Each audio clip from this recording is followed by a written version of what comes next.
Samples of the original green poison pathogen, the ones we recovered off the Currency used as a primary transmission vector, let us take a closer look at the virus's basic genome. What I found was clear evidence the bug had been manufactured.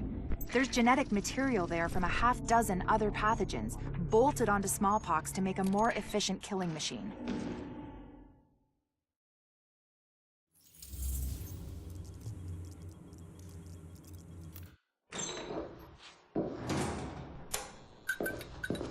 One of the things that makes a virus lethal is adaptation.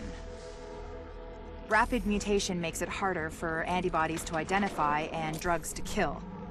What we're seeing in the samples you pulled from the population at the train yard is the degree of genetic drift green poison is already experiencing, and it's significant, which means it'll be that much harder to find a vaccine.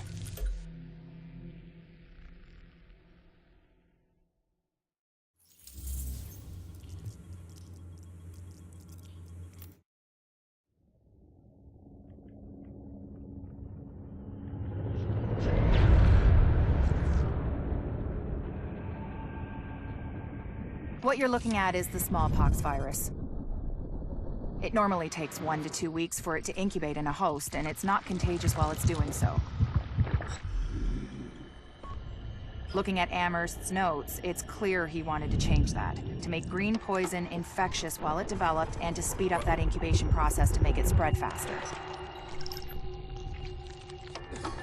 In English, it's more contagious and it reproduces faster. And that's bad.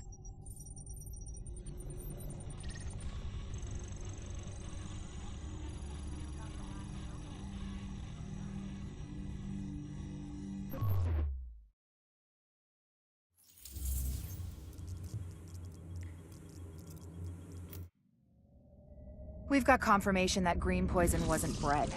It was coded. Specifically, he picked up on his buddy Chernenko's research about modifying virus genomes in a virtual space, kicked it up a few notches, and fed the result into an industrial protein replicator. What came out the other end was a working virus, one he could keep tweaking to achieve maximum effect. By which I mean, dead people.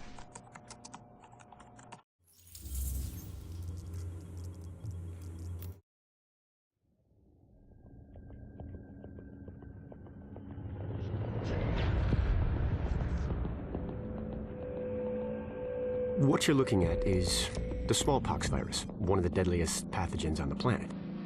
For centuries, it did a wonderful job of helping keep the human population in check. But times change, and sometimes Mother Nature needs a hand in improving her creations.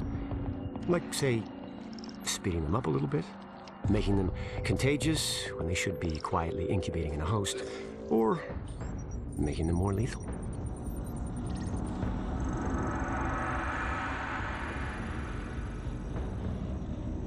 I didn't come up with the approach on my own. My friend Vitaly is one of the pioneers in the field, and the idea has been around for years. Genome as data. You see, once we digitized DNA, we made it infinitely mutable. We could do 1,000 virtual variations in the time it used to take to grow a 1 lab-grade generation of pathogens. And we could pick the best, most lethal combinations and make them real. That's how you make a killer virus, you see. Mix in genetic code from other diseases, and you move the sliders all the way up on lethality and virulence. The goal was a 90% mortality rate. I'm not sure my green poison is going to quite hit that, but honestly, that's just details. As long as most of humanity goes, the Earth stands a fighting chance. Technically, technology is what's killing the planet. But that's not really the case. It's the greed that drives the technology. But a funny thing happened on the way to $100 genome maps and 3D printed plastic toys. Someone figured out those technologies could be repurposed, modified for the greater good. Me. Now, my virus is going to do what nature's always done. Decide who lives and who dies. And if nature decides I die, then I die. If nothing else, I'll have a lot of company. Natural selection at its finest. helped along by a little unnatural genetic manipulation. It's all data, really. Life's just a method of processing it. The same way I processed the smallpox genome on my laptop. And who's to say that wasn't the plan all along? If, by some miracle, you survive green poison, then nature's decided you deserve to live. The rest of us shouldn't and won't. Godspeed. I'll see you in hell.